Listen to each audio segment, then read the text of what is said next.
அதாவது AI data science இன்னைக்கு ரொம்ப டாப்பில் வந்துட்டுருக்கு.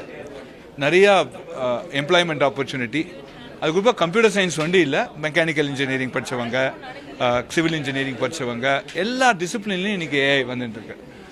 அது அந்த மாதிரியான ஒரு ஏஐயை, அந்த மாதிரியான ஒரு டேட்டா அனாலிட்டிக்ஸை சொல்லி கொடுத்து அந்த ஃபீல்டுக்கு நம்ம பசங்களை தயார் பண்ணணும். குறிப்பாக ஒன்லி கம்ப்யூட்டர் சயின்ஸ் சொல்லி கொடுத்தா போகாது. இதை மனசில் வச்சுட்டு உலகத்திலேயே முதல் முறையாக ஒரு ஏஐடா நெருப்புடாங்கிற மாதிரி ஏஐடா ஒரு கோர்ஸ் ஆரம்பிச்சிருக்கோம். AI and data analytics BTech. இது வந்து ஒரு ஃப்ளாக்ஷிப் ப்ரோக்ராமாக நாங்கள் கன்சிடர் பண்ணுறோம்.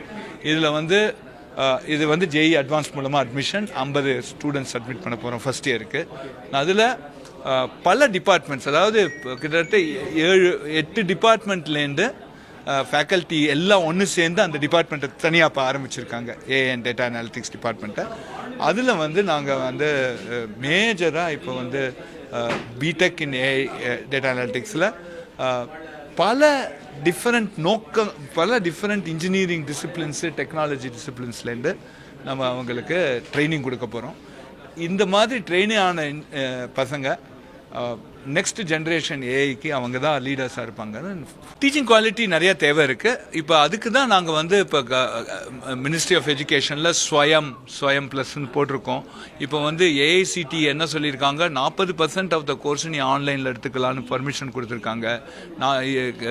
20% ஸ்கில் டெவலப்மெண்ட் கோர்ஸ் கொடுக்கணும்னு சொல்லியிருக்காங்க. இப்போ ஸ்வயம் ப்ளஸ் அது இப்போ நாங்கள் இன்ட்ரடியூஸ் பண்ணியிருக்கோம் ஸ்கில்லுக்காக. அதாவது ஒரு ஸ்டூடெண்ட் வந்து மாணவர் வந்து குயிக்காக இண்டஸ்ட்ரிக்கு போகிற அளவுக்கு அவங்களை எம்ப்ளாயபிளாக பண்ணுறதுக்காக சில முயற்சிகளும் நம்ம எடுத்துகிட்டு இருக்கோம். அது ஐஐடி மெட்ராஸ் அதை லீட் பண்ணுறது ministry of education, government of இந்தியாவோட சப்போர்ட்டோட. ஸோ இதெல்லாம் வந்து அவங்க யூஸ் பண்ணிக்கணும். அதாவது அந்த காலேஜில் சில எல்லாத்துக்குமே எல்லா டீச்சர்ஸும் இருக்க மாட்டாங்க, இருக்க முடியாது. ஏன்னா ரொம்ப ரூரல் காலேஜஸில் டீச்சர்ஸ் கிடைக்கிறது கஷ்டம்தான். இன்றைக்கி அதை ஒத்துக்கிறோம். நம்ம அதுக்கு தான் இந்த சொல்யூஷனை கொடுக்குறோம். அதனால் பசங்க அதை வந்து சின்சியராக பார்த்து படித்து இப்போ வந்து அவங்க எக்ஸாம் எழுதி அவங்க கிரெடிட்டே எடுத்துக்கலாம். இப்போ அதனால் அதெல்லாம் கொஞ்சம் யூட்டிலைஸ் பண்ணிட்டா அப்புறம் அங்கே இருக்கிற வாத்தியார்கள் இந்த கோர்சஸை பார்த்து எப்படி சொல்லிக் கொடுக்கணும்னு கற்றுக்கலாம். அதுவும் நாங்களும் நிறைய FDP programme, faculty development programme நடத்துகிறோம். இங்கே ஏஐசிடியும் ஸ்பான்சர் பண்ணுறாங்க. ரெகுலராக வாரத்துக்கு ஒரு ப்ரோக்ராம் வந்து நடந்துட்டுருக்கு. ஸோ அதனால் அந்த எஃப்டிபி ப்ரோக்ராம்லேயும் ஃபேக்கல்ட்டி வந்து கலந்துட்டு அவங்க நல்லா எப்படி டீச் பண்ணணுங்கிறத கற்றுக்கணும். இப்போ பசங்க டேரெக்டாக ஏஐ ஒரு டிகிரியாக பண்ணுறது பெட்டரா, ஏதாவது ஒரு இன்ஜினியரிங் படிச்சுட்டு அது சம்மந்தமாக கோர்ஸாக பண்ணுறது பெட்டரா சார்? இல்லை, ரெண்டுமே. இப்போ வந்து ஏஐ டேட்டா அனாலிட்டிக்ஸ் கோர்ஸ் பொறுத்தவரையில் நாங்கள் பல இன்ஜினியரிங் டிசிப்ளின்ஸை வச்சு ஏஐக்கு நாங்கள் கொடுக்குறோம். ஆனால் அவன் வந்து ஜென்ரலிஸ்ட் ஒரு மாதிரி ஏஐ பற்றி நல்ல ஒரு டீப் இன்சைட் வருது.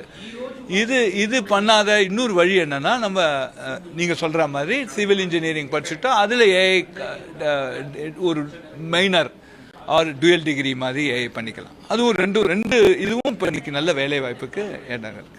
இன்ஜினியரிங் படிக்கிறவங்களுக்கு, அதுவும் ஐஐடியில் இன்ஜினியரிங் படிக்கிறவங்களுக்கு இப்போ வேலை வாய்ப்பு கம்மியாக இருக்குன்ற மாதிரி ஒரு ஆர்டிகல் லாஸ்ட் 2 வீக்ஸ் முன்னாடி வந்து அதை பற்றி. அது தவறு. ஏன்னா நாங்கள் வந்து இப்போ வந்து பிடெக், எம்டெக் அது மாதிரி 2 ப்ரோக்ராம்ஸ் இருக்குது. ரிசர்ச் ஸ்காலர்ஸ் இருக்காங்க. கிட்டத்தட்ட 40% எங்களுக்கு ரிசர்ச் ஸ்காலர்ஸ் இருக்காங்க.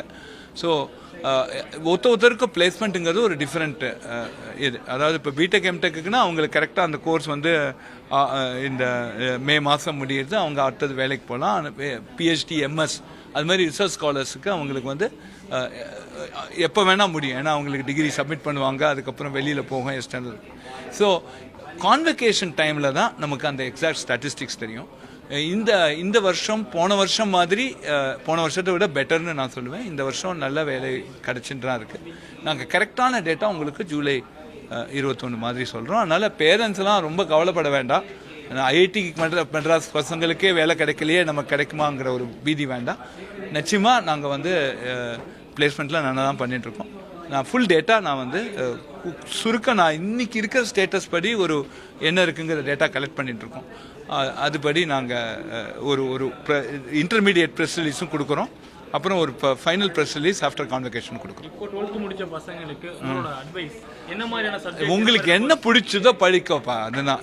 ஏஐ தான் உலகமே இல்லை, டேட்டா சயின்ஸ் தான் உலகமே இல்லை, ஐஐடி தான் உலகமே இல்லை. எங்கே படித்தாலும் நல்லா படிங்க, ஆசையோடு படிங்க. அதான் என்னோட